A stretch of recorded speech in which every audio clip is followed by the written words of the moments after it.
Congratulations, you finally have a haircut that matches your age. The note was pinned to my pillow when I jolted awake on my son's wedding day. I reached up smooth skin. My scalp burned, the sharp smell of antiseptic still hanging there. I didn't scream. I opened the safe, pulled out the envelope for a planned transfer of $22 million, and changed the game. I froze in front of the mirror in the marble-tiled bathroom.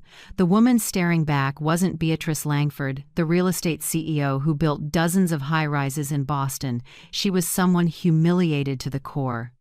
The thick silver hair I'd cared for so carefully, my pride, was gone. All that remained was a slick, burning red, icy scalp. Tears surged, but I forced them back down. They wanted me to fall apart. They wanted me to disappear on the day I should have stood tall as the groom's mother. No, I wasn't giving Sabrina that victory. On the oak nightstand, I saw an ivory envelope with neat blue ink, so carefully written it looked fake. "Have a great day at my wedding." A crude heart at the end. The paper still carried an expensive perfume, the same scent I'd smelled 100 times on my future daughter-in-law. I didn't need to guess who did it. I took a long breath, trembling but clearer than ever. The bedroom safe was still open from last night, where I'd carefully placed the envelope holding the paperwork to transfer $22 million to Michael and Sabrina. That was the wedding gift I'd spent weeks preparing, believing it would be the final bridge to keep my son close. Now, when my fingers touched that envelope, it felt different. The paper wasn't smooth anymore. It was sharp like a blade, cutting into my palm. I gripped it, then set it back in the safe, turned the dial, and listened to the dry metal click. The decision was made. That gift was never leaving this safe. I called Avery Whitman, our longtime family attorney. He picked up after 2 rings. "Beatrice? Ready to sign off on the transfer? I've prepped everything you asked." I kept my voice steady. "Avery, put it on hold. Not a single dollar moves. And tonight, after the reception, I want you at my house. We're rewriting the entire will." Silence on the other end for a moment. "Is something wrong?" I closed my eyes. "Just one thing," I said. I finally woke up. I set the phone down and walked to the closet. I was still shaking, but a small flame had caught in my chest. Sabrina might have shaved my head, but she couldn't strip away the pride and will I'd honed for decades. I pulled a navy silk dress off the hanger, the one I bought myself for my birthday after closing a 30-story tower deal in downtown Boston. I smoothed the cool fabric and remembered that feeling of victory. I knew I'd need it today, not just as a dress, but as armor. The landline rang. I jumped. Not Michael, not Sabrina. It was Lucia, my hairstylist of over 20 years. My throat tightened, but I kept even. "Lucia, I need you right now. Bring the best wig you have. No one can know." She didn't pry. She only whispered, "I'll be there in 20 minutes." While I waited, I sat in the armchair by the window and looked out at the yard under the first snow. White flakes drifted down, covering every branch, every red brick path I'd walked thousands of times. Memories crashed in. The day I became a widow at 32. The night I buried my husband with 12-year-old Michael asleep in my arms, and I swore he would never know fear or hunger. I kept that vow for 3 decades. I worked without stopping. Dawn runs from job sites to the office, late nights reading contracts until my eyes blurred. The first apartments, then a commercial building, then a mall, every brick, every contract tied to my blood, sweat, and sleepless nights. And now, all of it stood to fall into the hands of a woman who saw me as disposable. The doorbell rang. I let Lucia in. She carried a long black box. When she saw my head, she covered her mouth. "Oh my God, Beatrice." I cut off her pity with a tight smile. "Don't ask. Just help me stand tall in front of people today." It took nearly an hour to fit a soft gray-silver wig that looked and moved like real hair. When Lucia held up the mirror, I shivered. The woman in the glass was no longer the wreck from the morning. She had the cool poise and razor gaze my counterparts in business used to respect. I recognized her Beatrice Langford, the woman who never accepted defeat. I thanked Lucia, slipped a thick envelope into her hand, and walked her out. Alone again, I opened my purse and carefully tucked in a small voice recorder. My instincts told me that today, words without proof would save no one. The clock read 10 a.m., 3 hours until the ceremony at St. Andrew's Church, one of the city's oldest. I closed my eyes and drew a deep breath. The battle started this morning the second my hand touched that bare scalp. But the ending, that would be mine to decide. I grabbed a gray wool coat and a cashmere scarf Michael gave me 10 years ago. That memory now felt like a dull knife scratching, not bleeding. I told myself, "Son, today I'll show you just how badly you misjudged your mother." When I stepped outside, Boston's cold wind slapped my face, but I didn't flinch.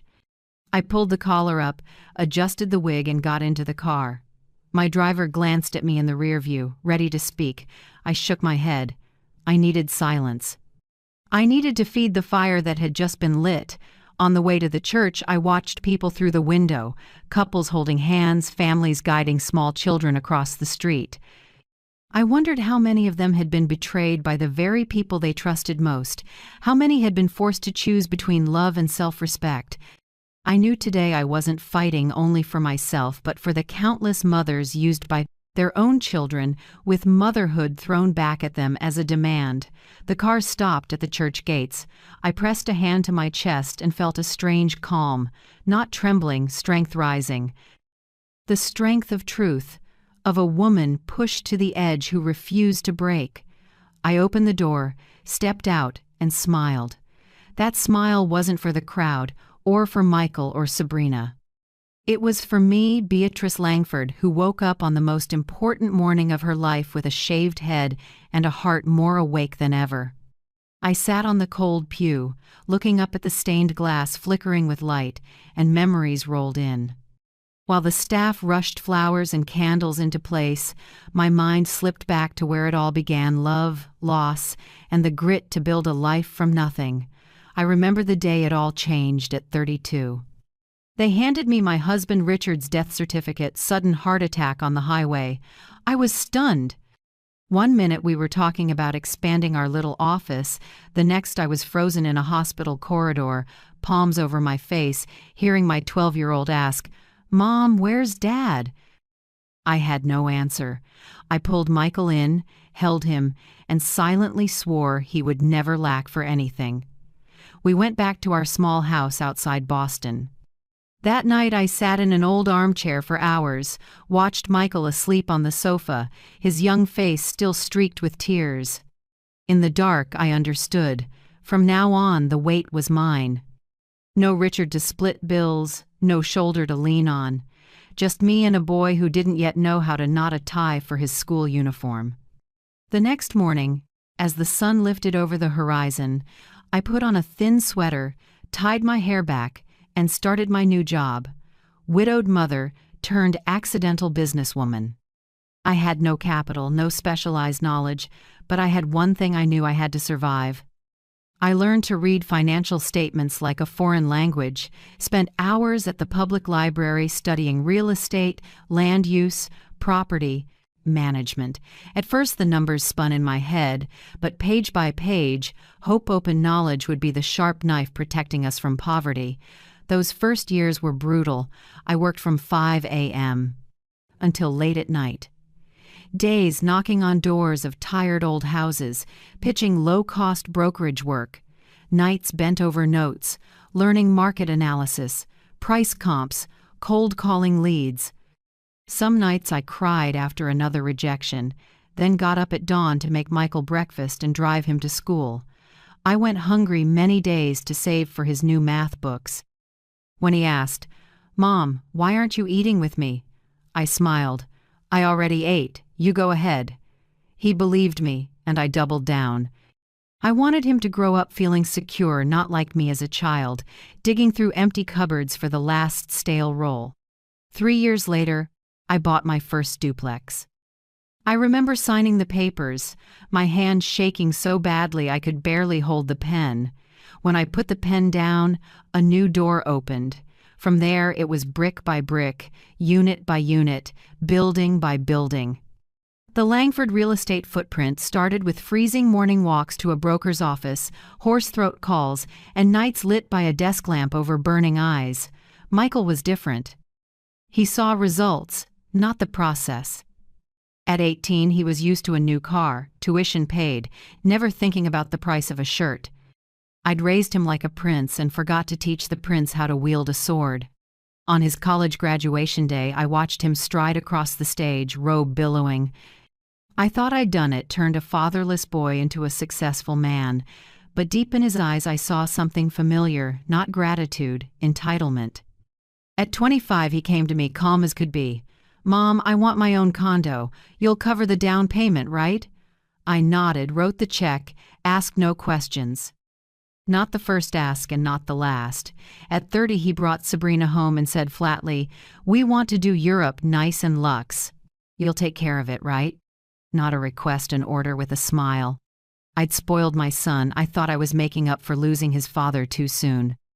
In truth, I was teaching him to treat a mother's love like an endless bank. I realized too late, then Sabrina arrived and made it worse. From day one, I felt the chill in her eyes. Smooth talker, good at charming a room with travel stories, fashion, career plans. But when she looked at me, it was scrutiny. No interest in the woman who'd raised Michael. I let it slide, telling myself time would soften things. Instead, I was pushed to the margins. At family dinners, she tossed light jabs. "Mrs. Langford, don't you think that color ages you? Maybe try something fresher." Michael just laughed, nodding along like a shadow. I sat there with my salad, forcing a smile to keep the table from turning into a battlefield. Each time, another scar etched into my heart. I kept handing over money and kept my mouth shut because I was afraid of one thing: losing my son. I believed that if I was more generous, if I gave them more, maybe Michael would remember a mother's love. That's why I prepared the massive wedding gift, $22 million. To me, it was the last key, the hope of keeping me connected to Michael and helping Sabrina see I wasn't an obstacle but an ally. But this morning shattered that illusion. The shaved hair, the mocking note, everything hit like a slap that woke me up. Suddenly I could see clearly. For years I'd traded my health, youth, and self-respect to hold on to a bond that was already rotten. Sitting in the church, listening to the choir rehearse, I lightly touched the wig on my head. It was soft, hiding an ugly truth, but underneath I knew my scalp still burned. That wound was my life in miniature. A shiny surface of success with tears inside left by the people I loved most. I drew a deep breath. Only one question remained. Would I let them keep defining my worth, or would I stand up and define myself? I stayed on the dark wooden pew a moment longer, gripping an old hymnal. The chill of Street Andrews seeped through every crack, into my skin, making me shiver. On the main altar, helpers were lighting candles, their gold glow trembling up the high-arched ceiling. Everything looked beautiful, solemn, just as Sabrina wanted. But to me, that reverence was only the backdrop for a carefully staged farce. I stood and stepped into the side hall. My heels clicked softly on the stone, blending with the bridesmaids' whispers ahead. I meant to step outside for air, but then I froze. In the quiet, a familiar voice came low and urgent. It was Michael. I pressed against a large stone column carved with classical patterns, forcing my breathing to slow. My son's voice carried in a hushed echo, each word slicing the space. "Tessa, no, don't show up here now. I told you. Just wait until after the ceremony." That name stabbed my chest. Tessa Park. I'd seen her many times at Michael's office, the young secretary with quick eyes and a bright smile. I used to think she was just a dedicated assistant. Now everything was clear as day. Michael went on, voice dropping to a whisper into the phone. After I get that money from my mother, everything will change. We won't have to hide anymore, won't have to sneak around. Just be patient a little longer." I let the hymnal fall to my lap, my hands shaking hard. Each word hit my ears like a cold blade. That money, he meant, was the wedding gift I'd planned? $22 million, the work of my lifetime, suddenly turned into a ticket for my son to run off with his mistress while he was still about to marry Sabrina. I tilted my head, heart pounding. Michael's voice came again, heavier. "You know how my mother Island, she always wants to please me, always afraid I'll go without. As soon as she signs this afternoon, we'll have it all. A fresh start, freedom, no strings." I bit my lip to keep from making a sound. My son, the boy who once cried into a pillow for his mother, now saw me as a wallet. He wasn't just betraying me, he was betraying his own wedding, turning those vows into a joke. In that moment, I heard footsteps rush through the hall. Michael lowered his voice. "I have to go. Keep it quiet. After the honeymoon, I'll take care of everything. Tessa, trust me." Then the call cut off, leaving a thick silence. I slipped back into the shadows, pretending to study a flower arrangement in the corner. A few staffers hurried by, paying me no mind. Michael stepped out from behind the column, straightened his jacket, a flicker of strain crossing his face before he smiled, the smile everyone expects from a happy groom. But I had seen, and I had heard. I returned to the pew and sat like a dutiful churchgoer. In my purse, the tiny recorder glowed red, quietly storing every lie Michael had said. My chest ached, but something inside had hardened. I no longer clung to the fantasy that money would mend a mother-son bond.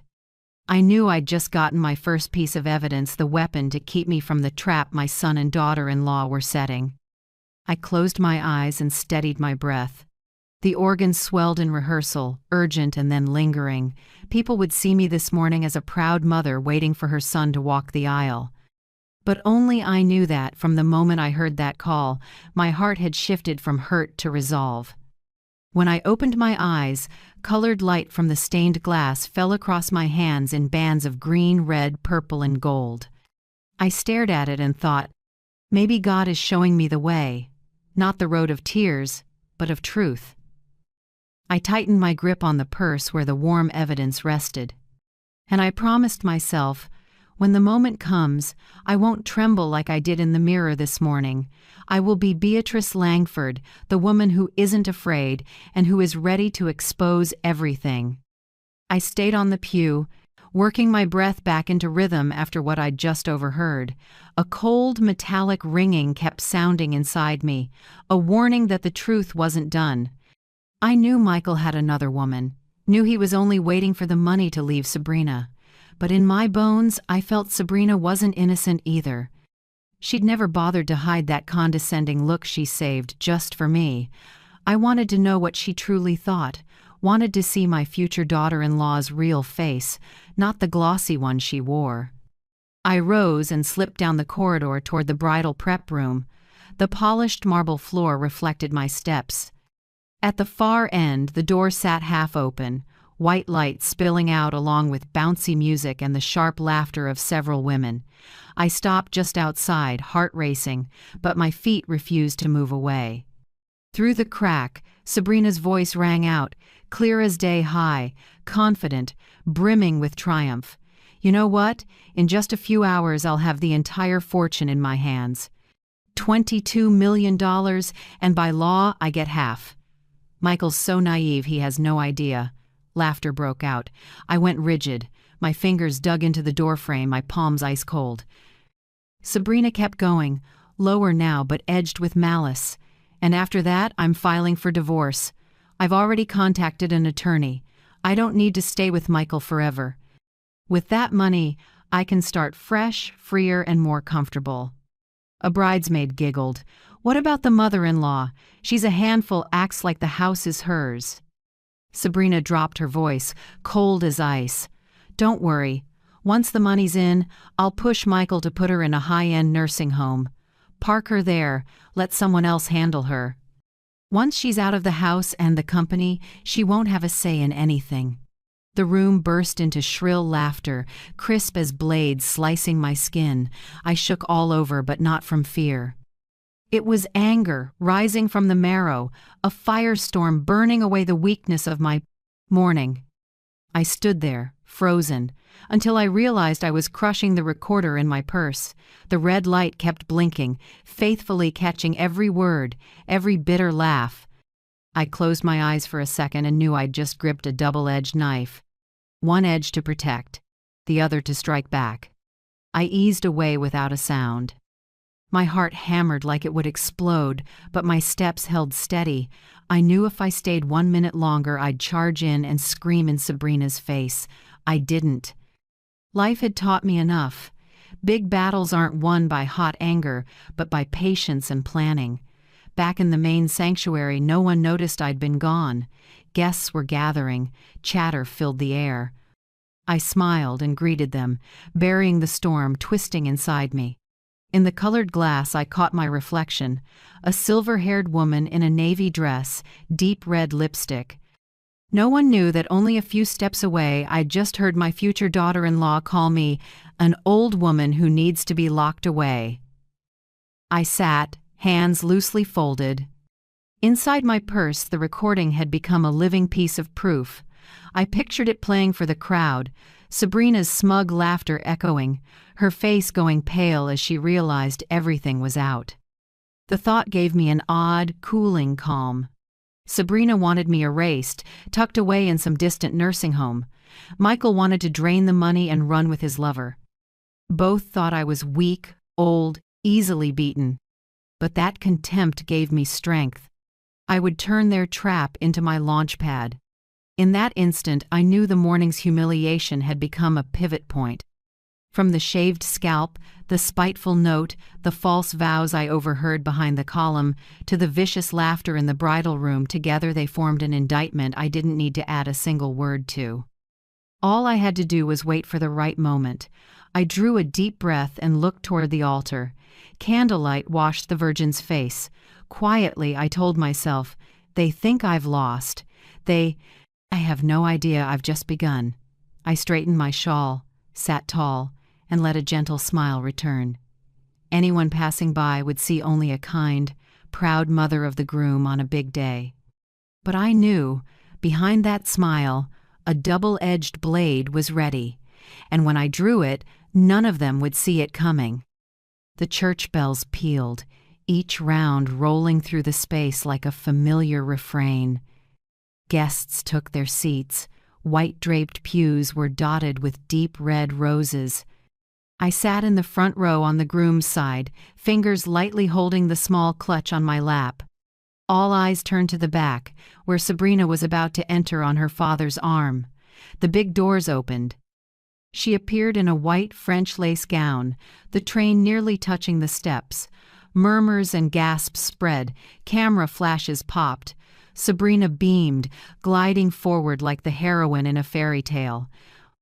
I watched her and couldn't help recalling the cruel words from the dressing room minutes ago. Behind that shimmer was a calculating heart, and I was the only one here who knew it. Michael waited at the end of the aisle, sharp in a black tuxedo with a crisp white tie. His smile beamed, but to me it was only a mask. I heard his whisper on the phone in my head, "After I get that money from my mother, everything will change." The image of the boy who once gripped my hand, shaky on toddler legs, was gone. In front of me stood a man who'd sold off both conscience and kinship. The ceremony began. The priest's opening words were steady and solemn, echoing under the high vault. I tried to focus, but every "marriage is a sacred union" landed like a taunt. I glanced around, teary eyes, tender smiles, people sure they were witnessing true love. Only I knew they were watching a carefully staged production. When it came time for the vows, Michael turned to Sabrina, his voice low and steady.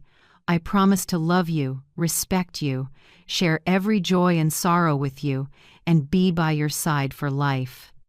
I bit my lip and listened, every word carved into the morning's memory like a blade. He promised fidelity, yet just hours earlier he'd been whispering to another woman. He promised a future together, while planning in his head to leave his wife once he got the money. Then it was Sabrina's turn. She lifted her face, eyes shining as if full of love. "I promise to stand by you, care for you, face every challenge together, and keep this love forever." I almost laughed. Her vows were pretty as a poem, but in my head I still heard the chill of her words, "I'll file for divorce." After that, the mother-in-law goes to a nursing home. That scheming tone and her glowing face were so opposite it made my skin crawl. When the priest asked, "Does anyone object to this marriage?" For a second I wanted to stand and shout that the whole ceremony was a lie, but I clenched my hands and held back. Not yet. The trap I'd set needed time, and that big audience was exactly the witness I wanted when the truth came out. I took a deep breath and gave a faint smile, the kind a mother would wear on a big day. Finally, the bells rang bright, and the priest declared them husband and wife. Michael leaned down to kiss Sabrina, and the church burst into applause. I clapped too slow, firm, smiling the whole time. On the outside, I looked like any proud mother. Inside, every round of applause only confirmed it. Everything I'd just seen was an empty show. As the couple turned to walk out to the cheerful music, I rose and followed, my eyes on the white train and the glossy tuxedo. They thought they'd already won, that I was just a mother pushed aside. But I knew this. The more perfect this ceremony looked, the harder their fall would be. I brushed my hand over my purse, where the recorder was safe. The evidence was enough to expose it all. I pictured Michael's face when he realized he'd been found out, Sabrina's panic when she heard her own voice ring out before a crowd. A strange calm settled over me. People poured out of the church toward the lavishly decorated reception hall. White flowers stretched everywhere. Champagne sparkled. Music pulsed. Guests laughed, toasted, raised their glasses. I moved among them, composed, smiling as I greeted familiar faces. No one saw that behind my calm mask, I was holding a storm ready to break. In my head, every step was set. I'd wait until the room drew together, until everyone lifted their glasses to listen to me speak. Then the lies would be dragged into the light, and no one could deny them. I took my seat at the front table under warm golden lights and quietly watched Michael and Sabrina sit side by side, holding hands, smiling at guests. It moved many people. To me, it was just makeup and masks covering rot. I breathed in, slow and deep, and told myself, let them enjoy their last moments of glory. After that, the stage is mine. The music softened, and the murmur of conversation faded. The chandelier lights pooled into a bright circle over the head table where Michael and Sabrina Saturday. My son grinned wide, his face flushed from wine and self-satisfaction. Sabrina matched him, glowing like a bride who had just grabbed her dream. The MC gently announced, "And now please welcome Beatrice, the groom's mother, to share a few words on this special day." Heads turned, expectant eyes landed on me. My heart tightened for a beat, then steadied. This was the moment I'd prepared for since I walked into the ceremony. I stood and slowly lifted a glass of champagne. Chairs scraped, toasts hushed. All eyes rose. I smiled the smile of a proud mother while the storm gathered. First, thank you all for being here to celebrate with our family. For me, this moment is sacred, because I get to see my son step into a new chapter of his life. Applause rippled. I paused, took a small sip, set the glass down. My voice dropped, slow but clear. For 33 years, I've lived by a promise. Since my husband passed, I swore I would protect Michael with everything I had, give my son a full life, and never let him face the want I once knew. A few soft ohs rose from nearby tables. Some older guests nodded, warm-eyed. I let it sit, then continued, and today I plan to give my son and his new wife a wedding gift, a substantial one. $22 million, the savings of my lifetime, the result of decades of work. The room stirred. I heard the surprised murmurs, a few gasps. Michael squeezed Sabrina's hand, his face tightening slightly as he forced a smile. Sabrina's eyes lit, her lips curled. I drew a deep breath, lifted my head, and shifted tone. But there's something life has taught me. Not every sacrifice is valued, and not everyone deserves the gift you give. The air dipped. Curious looks turned toward me. Michael leaned forward, ready to speak, but I raised a hand to stop him. I pulled a small recorder from my purse and set it on the table. The red light blinked on. Before I decide, I think everyone should hear a few truths. Silence fell. I pressed play. Michael's voice filled the quiet. After I get that money from my mother, everything will change. We won't have to hide anymore. Just be patient a little longer. The audio was so clear, a few mouths fell open. Michael blanched and cut in. Mom, this is a misunderstanding. I looked him straight in the eye, calm but firm. A misunderstanding? Then where did these words come from? Whose mouth, Michael? Noise rose. Guests whispered. Sabrina looked at her husband, eyes wide with alarm, then tried to cover with a stiff smile. I didn't give them time. I hit the next clip. You know how my mother island. She always wants to please me. As soon as she signs this afternoon, we'll have everything. A fresh start, freedom, no strings. When it ended, the room erupted like a kicked beehive. Michael stammered, sprang up.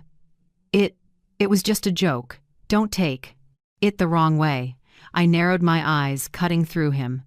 A joke? Joking about betraying a marriage? Joking about treating your mother like a wallet? Michael went silent, sweat beading on his forehead. Sabrina tried to hold his hand. His hand shook. I turned, fixing my gaze on her. And Sabrina, you have something to explain too. I pulled a small note from my purse, the nasty line I found on my pillow that morning. Congratulations, you finally have a haircut that matches your age. Enjoy my wedding. I held it up for the nearest tables to see. You plan to erase me from this celebration by shaving my head in my sleep? A cheap, degrading stunt? Sabrina shot up, face flaming. That's not mine. You're making this up. I smiled. Cool. Really? Then why did you brag in the bridal room at noon that you'd divorce in a few months and take half the money? I heard everything. And I have witnesses if needed. The room froze. Some guests glanced at each other.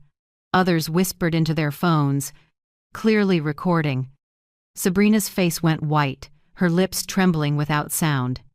I let the silence stretch, then slowly raised my glass. So, I'm canceling the $22 million gift. Neither of you deserves a penny of the money I earned with blood and tears.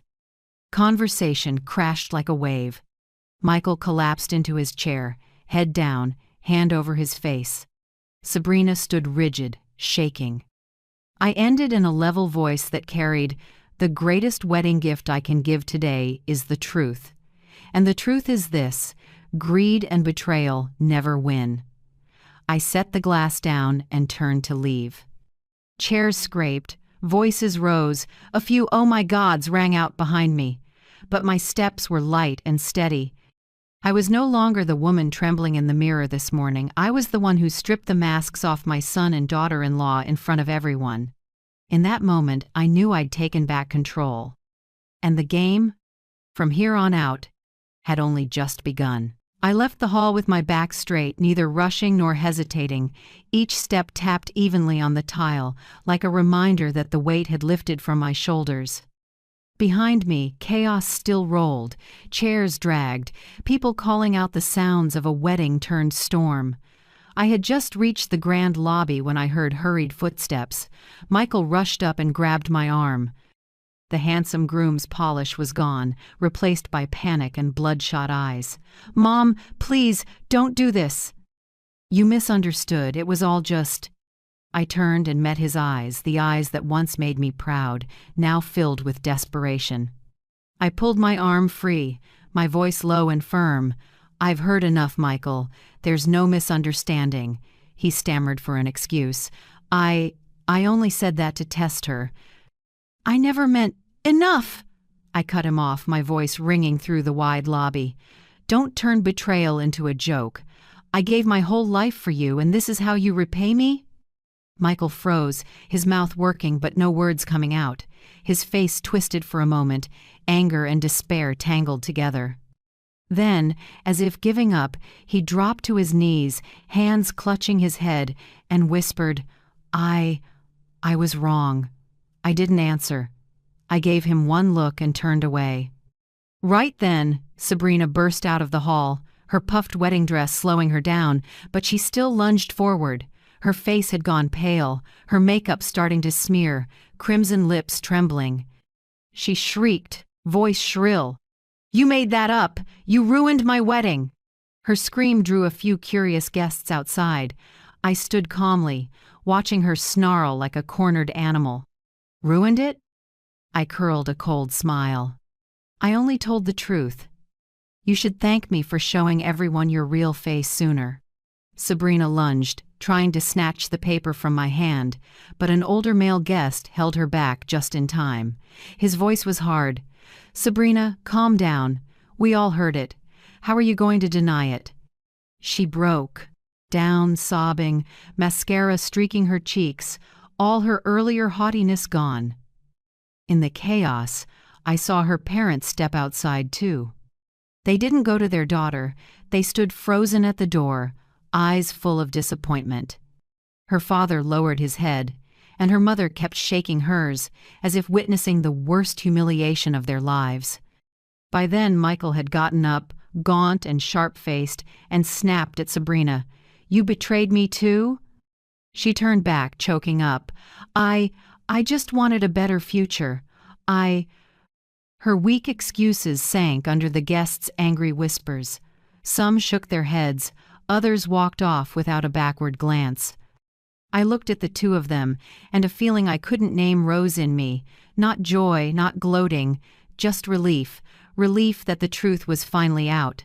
I took a few more steps toward the exit. But behind me, Michael ran after me again, this time his voice not frantic but desperate. Mom, please don't abandon me. I know I was wrong. Please give me one more chance. I'll change. I stopped, turned my back to him so he couldn't see the tears on my cheeks. Then I answered, slow but firm, Michael, I've given you chances your whole life. You chose to throw them all away. Now you have to live with the consequences. I didn't wait for his reply. I kept walking, leaving behind the choking sobs of my only son. Outside the hall, the decorated cars still lined up, flowers still bright. But no one wanted photos anymore. Guests drifted off, the air heavy like smoke clinging to the walls. I could feel it, this dream wedding had collapsed in just a few minutes.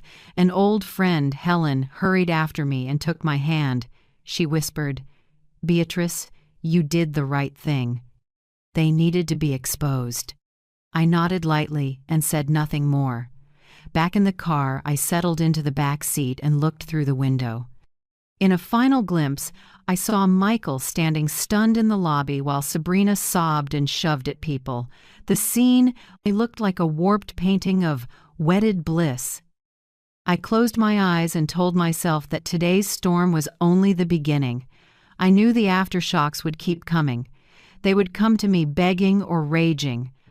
But I was ready now. I wasn't the soft mother anymore. I was Beatrice Langford, and I'd decided to step out of the spiral of lies. The next morning I woke as pale sunlight slipped through my bedroom curtains. No more wedding clamor, no more of Michael's breathless pleading or Sabrina's furious wailing. Only quiet, and inside me, a resolve clearer than ever. I brewed a pot of coffee and poured it into my favorite white china mug with the rose print. As the warm scent filled the kitchen, I sat down and pulled out an old notebook. I opened to the first page, crammed with financial plans and figures I once treated as proof of a lifetime of sacrifice for family. But today, I took a red pen and crossed out every line, every allocation for Michael. In that moment, I realized that money, no matter how much, turns into a weapon against you when you give it to the wrong person. I had raised a dependent man who never learned to stand on his own, and now he was willing to sell out his own mother for a fake freedom. That painful truth snapped me awake, and I knew I had to act before it was too late. I called my trusted attorney, Richard Cole, who'd stood with me through real estate deals for 2 decades. His warm, deep voice carried a hint of surprise at a Sunday morning call. "Good morning, Mrs. Beatrice. I thought you'd be resting after the wedding yesterday." I gave a thin smile and said, "Yes, Richard. Yesterday was memorable, to say the least, and because of it, I want to see you today. We need to change the entire will and the transfer documents. No delays." He was quiet for a few seconds, then answered firmly, "I'll head to the office now. Can you meet me at 10 o'clock? I nodded, feeling light as if a stone had been lifted off my chest. Richard's law office sits in a red brick building downtown, about a 15-minute drive from my house. When I walked in, he was already seated, silver frames slipping down his nose, a thick file set neatly on the desk. He looked at me with sympathetic eyes. "I've heard bits about the ceremony. Sounds like you faced a major shock." I let out a long breath, then gave him a brief rundown. The shaved head, the nasty note, Michael's phone call to his lover, Sabrina's venom in the bridal room. Richard listened without interrupting, only nodding now and then. When I finished, he closed the file, face grave. "I understand. And you were right to call me. First order of business is the will. Michael will no longer be an heir. Do you want to leave anything to any other family member?" I shook my head. "No. I want everything moved to a charity fund, supporting widows and single mothers starting businesses. They truly know the value of money and they need it to rebuild." Richard jotted notes quickly, then asked, "What about the trust you set up for Michael?" I sat up straight, voice firm. "Terminate it. I want to shut off every pipeline. Not a single dollar goes to him or Sabrina." Over the next few hours, we combed through every contract and clause. I signed the new pages, feeling like I was closing an old door and opening a brighter one. Each stroke of the pen was a cut, severing Michael's dependence on me. When I signed the last document, I leaned back and took a deep breath. I felt released, as if my blood finally flowed freely again after years of being pinned down. Richard gave me a small smile. "I know this wasn't easy, but sometimes freedom comes from drawing a hard line. Mrs. Beatrice, you just did the most important thing for the rest of your life." I nodded, gratitude filling me. Back home, I walked into the living room and looked around at the paintings on the walls and the family photos from when Michael was little. For years, I kept them as proof of motherhood and sacrifice. But now I understood. Keeping them out didn't matter anymore. I wasn't erasing memories, but I wouldn't let them bind me either. I opened the safe, took out savings books and company share documents, and filed them neatly into a separate cabinet. I labeled it clearly, Freedom Fund. 3 simple words with the weight of a vow. From now on, money would no longer be the chain tying me to people who don't deserve it.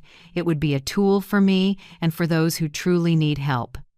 That evening, I sat on the porch, listening to waves thud in the distance. A glass of red wine glowed on the table. I looked up at a sky full of stars and felt the cool breeze pass over my scalp, where a fine layer of new hair was beginning to grow. I smiled. My reflection in the glass door no longer hurt. It felt like a symbol of a beginning. My phone rang nonstop. Michael, Sabrina, unknown numbers I guessed were relatives. I silenced it and let the screen light and go dark. My decision was made. From now on, I am no one's bank. A calm rose inside me. I knew there were more storms ahead. Michael wouldn't let go easily. Sabrina would try to maneuver. But this time, I was ready. I had the law on my side, evidence in my hand, and most of all, a new faith in myself. I took a sip of wine and whispered, "Freedom finally found me." Those first days after rewriting the will, I lived in a strange quiet. The big house, once echoing with Michael's footsteps or Sabrina's shrill laugh, held only the ticking clock and the wind slipping through the window. Instead of emptiness, I felt a rare peace. I began to rearrange my life. Financial files went into cabinets, long dusty family photos came down from the shelves. I didn't throw them out. I packed them carefully into a large box and stored it deep in the closet. I needed new space for myself. All this time, I'd been the manager, the sacrificer, the protector. I had never truly lived for me. One morning, I walked past a small shop near the beach. A simple wooden sign hung on the clear glass door. Landscape painting classes for all ages. I stood there, peering in, seeing a few women gathered around a long table, brushes in hand, focused on small canvases. Light streamed through the skylight, falling over faces lined with years but bright with excitement. My heart stirred. I remembered my dream at 18 to learn to paint, buried by the weight of making a living. That afternoon I went back and signed up. The teacher's name was Marianne, a woman about my age, hair loose, voice warm and calm. She smiled when I fumbled with the brush. "No grades here, just joy. Let your hand lead your heart." The first lesson was seascapes. I looked out the window at whitecaps breaking on the sand. I laid my first stroke on the canvas, shy as if learning to write again. Then, patches of blue and silvery gray began to appear, the smell of oil paint, the feel of bristles sliding across rough fabric. It all made me feel like a child discovering the world. When I finished my first painting, awkward as it was, my eyes stung with tears. I had given myself permission to live and breathe in a new way. From then on, I went every week. I got to know other women, most of whom had weathered loss. Some were widows, some estranged from their children, others fighting illness. We sat side by side, painting and talking, like threads of different colors weaving a new cloth. I didn't feel alone anymore. Outside of class, I often carried a folding chair to the beach near my house. In the mornings, the sea was glassy blue. In the afternoons, sunlight tipped the waves and turned the water into countless shards of sparkling glass. I sat for hours, filling page after page, letting the salty wind play in my hair. The ocean never bored me, every day a new face, every moment a different shade. Like me relearning myself, changing day by day. In class, I grew especially close to a man named Samuel. He was a few years older than me, salt and pepper hair, tall and lean. He had been a structural engineer, retired early after his wife died of cancer. He chose painting to fill the emptiness. I remember the first time we sat together.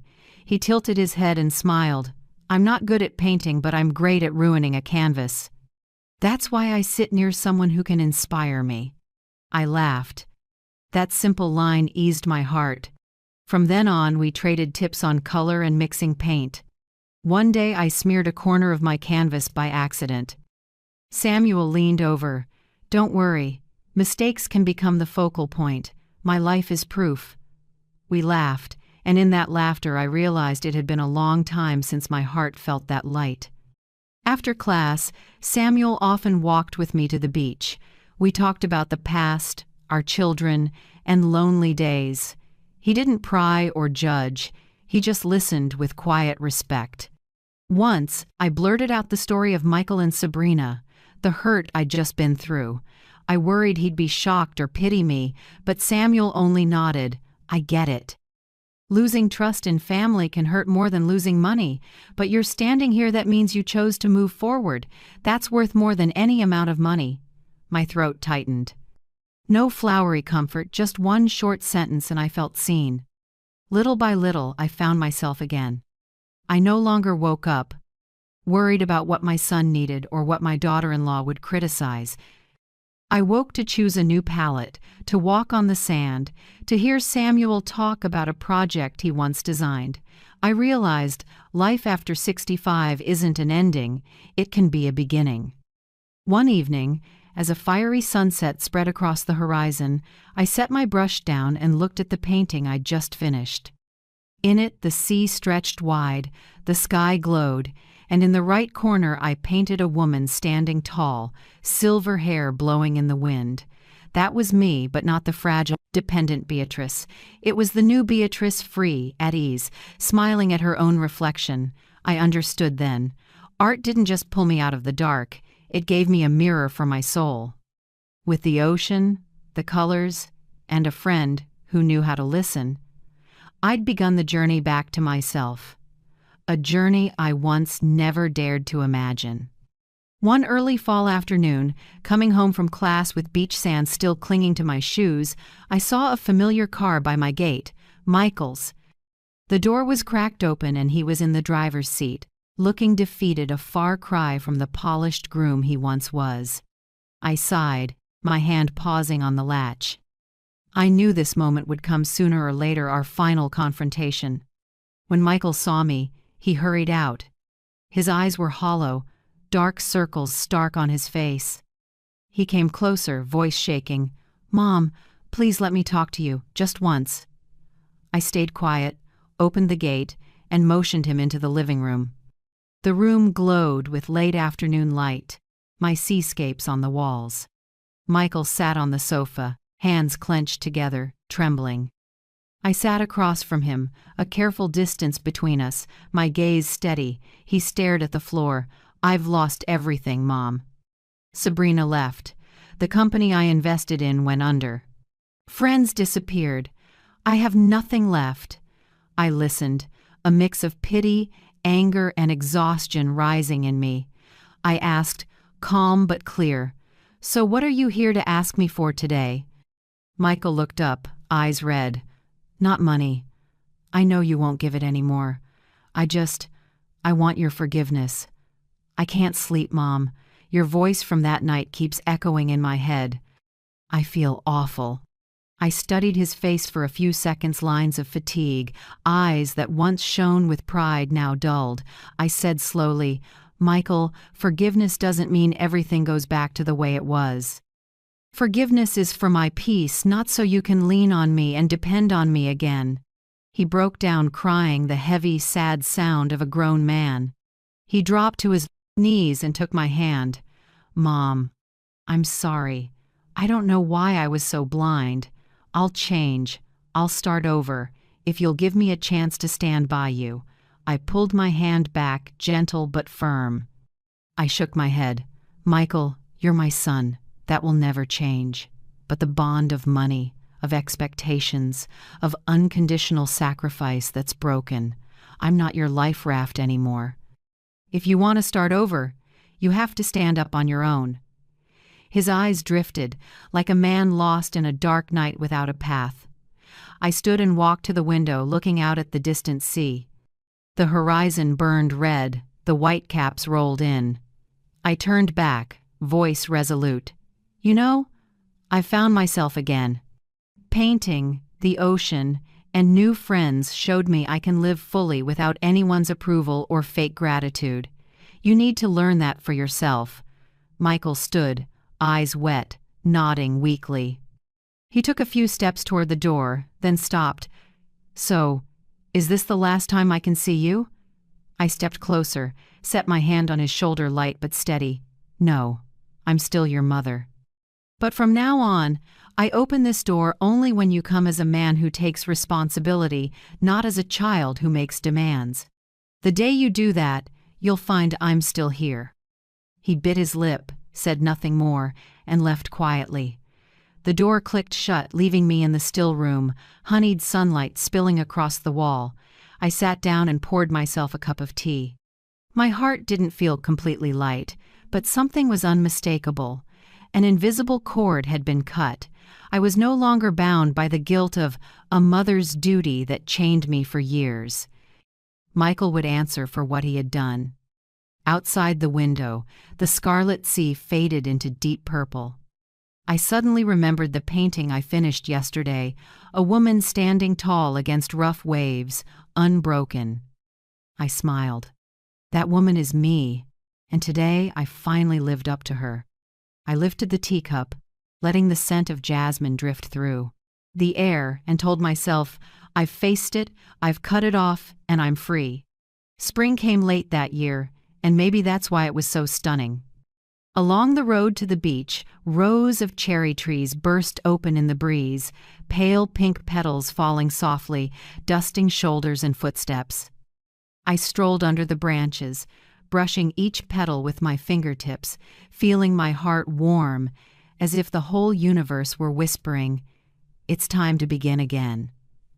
The seaside house looked completely different now. Beige walls were dotted with my own paintings, from sunset seas to lavender fields I imagined. Each piece was a shard of my soul, a marker on the path where I learned to love myself. I once thought hair, a dress, or a set of jewelry measured my worth. Now I understand. True worth is in daring to rise from the ashes and bloom at an age no one expects. In the mornings, I brew a pot of jasmine tea and open the window so the salty air rolls in. I sit at the easel and lay down brighter colors than before. No longer only heavy grays, my canvases glow with yellow, pink, and sea green. It's like I'm painting myself in a late bloom season, flowers not meant for 20-somethings, but for a seasoned heart that still stirs and still dreams. Samuel, my classmate from painting, still drops by. Some days he brings a bunch of blazing red tulips, sets them on the table, and says, half joking, half earnest, "Late blooming flowers are still flowers, Beatrice." And they often hold their color longer. I smile, neither denying nor confirming, just letting joy slip into each moment. We sit on the porch, watch the ocean, sip coffee. He talks about structures he once designed. I talk about the years I juggled ledgers and sleepless nights. Once, he looked at me for a long time and said, "You know, I've never seen anyone as brave as you. Most people stay silent and endure. You chose to walk away." His words quieted something deep inside me. I didn't answer right. Away, just turned to the sea, where whitecaps kept rolling in like steady heartbeats. One afternoon, our class held a small-town exhibit. I brought a few of my pieces, both nervous and self-conscious. But when I saw them hanging beside others, I realized they held their own. A visitor lingered before Woman in the Sea and asked, "Who painted this? I'd like to buy it." I shook my head with a gentle smile. "I'm sorry, this one isn't for sale. It's a personal reminder." He nodded, understanding. The story made its way around class. Marianne, our teacher, hugged me and whispered, "Beatrice, you've found your season to bloom." That night, back home, I opened the windows to the ocean breeze. Moonlight laid a silver band across the water, mirroring the starry sky. I stood there a long time, feeling a peace I'd never tasted before. No more resentment, no more sting of betrayal, just a steady faith that life, even late, can still blossom. My phone buzzed on the table, a message from Michael. The same long paragraphs, the same pleading tone, but this time my hand didn't shake to delete them. I left them alone, calm. I'd said everything in our final face-to-face. I didn't owe more explanations, and those bonds no longer held me. I set down my tea, picked up my brush, and painted a white flower opening in the night against a deep violet sky. A late bloom, but whole, and as I laid the final strokes, I knew I was painting my own heart, a heart scarred by hurt, yet patient enough to wait for its full bloom. I whispered, as if to myself, "My season has come late, but beautiful. I never imagined that at my age I could live an entirely different life. A life not revolving around checks, strained family dinners, or being crushed by responsibility. Now, every morning I wake to watch the dawn pink the sea, to lift my brush, and add another patch of color to my painting. I still remember the day I dared to speak the truth at the wedding. It was the turning point of my life. For years I let silence chain me, let fear hold me down. But one brave moment set me free. Since then I've understood, Truth can hurt and cost you, but it's the only road to freedom. Michael. He still texts sometimes, occasionally calls.